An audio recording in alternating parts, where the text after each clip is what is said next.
Pozdrav svima! Danas učitavamo trenutnu energiju koja je najdominantnija za kolektiv i naslov videa naknadno ću dodati da vidimo koje su to poruke koje žele da izađu baš danas, baš za vas koji ste nabasali na ovaj video nekim slučajem, a znamo da slučajnosti ne postoje, tako da dobrodošli na moj kanal, dobrodošli na ovaj video, u ovaj video i zapratite Exalted Venus, Tarot Astrolog, YouTube i TikTok kanale, meni bi to puno značilo i svima vama koji pratite, a i budućim pratilacima, želim da izrazim veliku zahvalnost. Također proverite da nisu lažni kanali, zato što imam baš problema sa time, javljaju se mnogo lažnih kanala sa mojim slikom, imenom, pa pogledajte koliko pratilaca tu ima, da li je to pravi, da li je lažni. Također nemojte se pecati na prevare, ukoliko vam neko u moje ime nudi bilo kakve usluge, znajte da to nisam ja, a vi se javite za lična tumačenja na e-mail koji je u opisu videa. Da vidimo koja je to priča želi da izađe, a tiče se vašeg ljubavnog života. Saturn u lavu, 8. kući, jako teška energija. Saturn je kočnica, 8. kuća su strahovi. Lav je ljubav, dakle, lav je život, vitalnost. To su sunčevi zraci, to je naš solarni pleksus, to je naše samopouzdanje, to su deca, to je sve što nas pokreće i daje nam snagu, energiju, smisao života. Saturn je nešto što kaže nema smisla, nema ljubavi, nema dece, nema radosti. Dosta teška energija, 8. kuća strahova.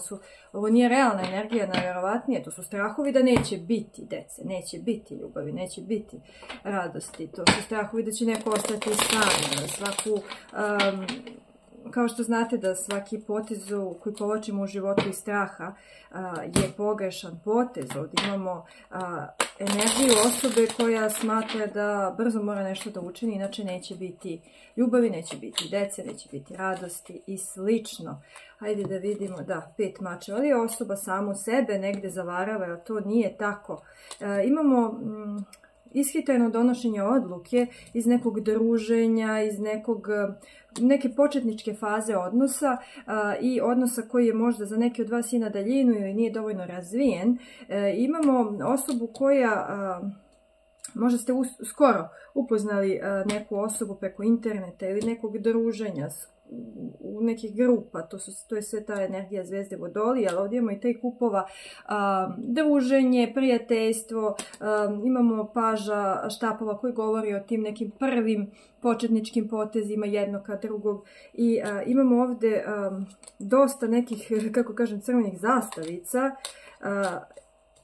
kao da ovako, ovdje imamo žensku energiju koju je jako potrebno da zaštiti sebe i da ne srlja u nešto što i sama vidi. Možda u startu ima dosta onih, kako da kaže, maše se crvenim zastavicama. Ovdje vidite da vas neko laže, da nije iskren, da je manipulativan, da nalazite rupe u priči, pogotovo vi koji pričate samo online sa osobom.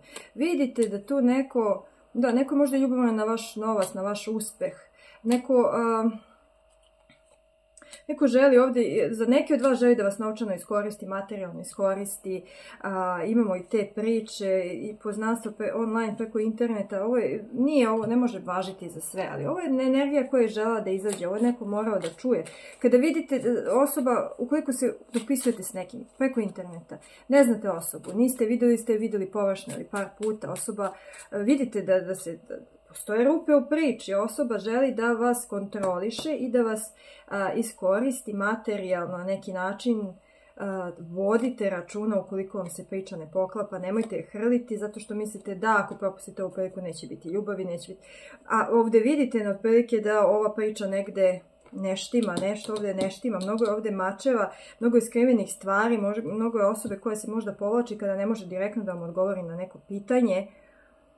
Ali sami ćete doći do odgovora, vi ćete sami doći do nekih odgovora, ne mora ni osoba da vam to kaže, to je za vas koji imate to neko površno poznanstvo preko interneta i vidite da osoba želi da vas nekako Iskoristi.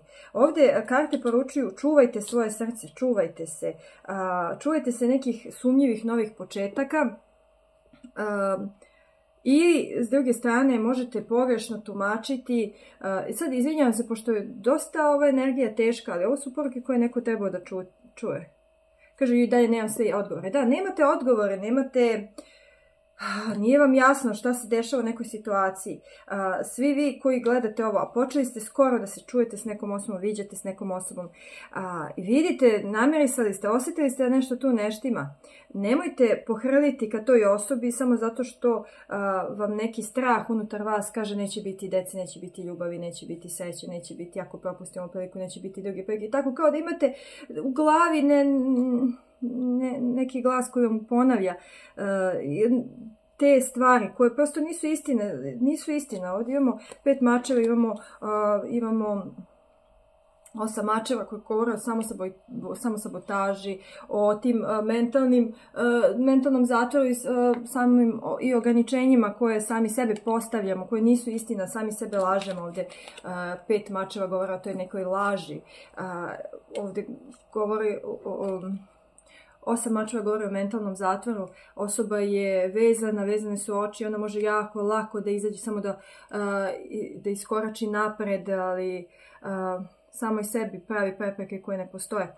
Tako da ovdje imamo upravo tu energiju straha, strepnje, koje nije, ima nade, nema karta isceljenja, karta nade, karta sudbine, predivna karta zvezde, odmah iznad energije 9 mačeva.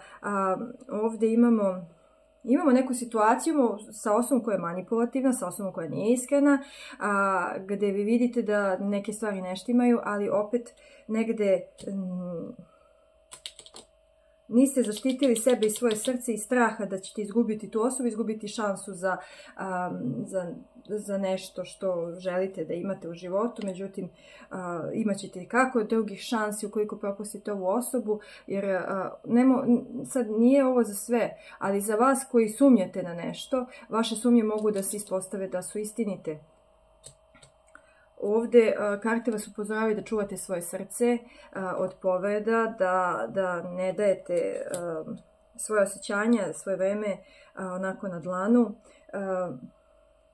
Čuvajte se povrede, čuvajte se tuge, čuvajte se tih nekih sumnjivih odnosa. Hajde vidimo neki savjet za vas. Marija Magdalena, bezuslovna ljubav. Volite sebe, druge i svaku situaciju bez obzira kako to možda ka spolja izgleda. Imamo jasne granice.